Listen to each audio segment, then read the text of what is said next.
یہ بابتا تفصیلات دے گے وقت ہمارا جوان کو تھا بلال فیروزہ. جی بلال.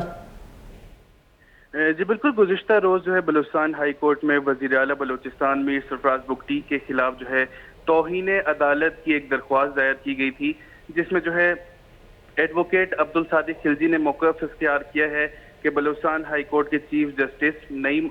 اختر افغان کی سربراہی میں جو ہے 2 رکنی بینچ نے 26 جولائی 2023 کو اپنے ایک فیصلے میں ترجمان بلوچستان حکومت، کوارڈینیٹرز، فوکل پرسنز اور کنسلٹنٹ کی تعیناتی کو غیر قانونی قرار دیا تھا، مگر وزیر اعلیٰ بلوچستان سرفراز بگٹی نے جو ہے عدالت عالیہ کے فیصلے کی خلاف ورزی کرتے ہوئے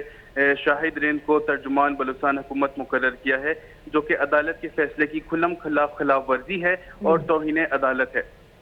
اسی درخواست پر جو ہے آج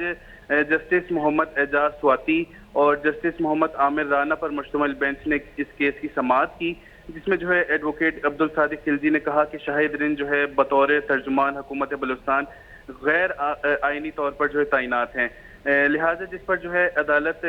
عالیہ نے ریمارکس دیتے ہوئے کہا کہ گزشتہ فیصلے کی تناظر میں جو ہے درخواست دائر نہیں کی جا سکتی، لہٰذا آپ اس معاملے پر ایک نئی درخواست دائر کریں. اور پھر بلوچستان ہائی کورٹ نے جو ہے توہین عدالت سے متعلق اس درخواست کو نمٹا دیا ہے. یہاں یہ بھی بتاتے چلوں کہ حکومت کی جانب سے جو ہے اس کیس کی پیروی ایڈوکیٹ جنرل آصف ریکی نے کی تھی، اور جو ہے اب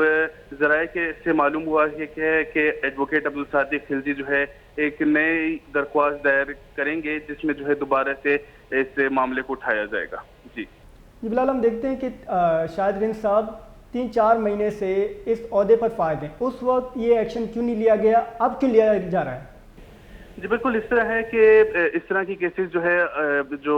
عوام ہے اس کی شکایتوں پر درج کیے جاتے ہیں، یا عوام اس کے خلاف آواز اٹھائے تب دائر کی جاتے ہیں، تو کسی میں سے عوام میں سے تو کسی نے آواز اٹھائی نہیں، لیکن ایڈوکیٹ نے جو ہے خود اس معاملے کی سنگینی کو دیکھتے ہوئے اس کو چیلنج کیا، جس پر جو ہے اب یہ کیس جو ہے خارج کر دیا گیا ہے اور اب دوبارہ سے نئی درخواست دائر کی جائے گی. لہٰذا کوئی نوٹس لینے والا ہی نہیں تھا، ابھی جو ہے ایڈوکیٹ عبدالصادق خلجی نے نوٹس لیا ہے تو پھر انہوں نے قانونی طریقہ اختیار کیا ہے. جی جی بہت شکریہ بلال.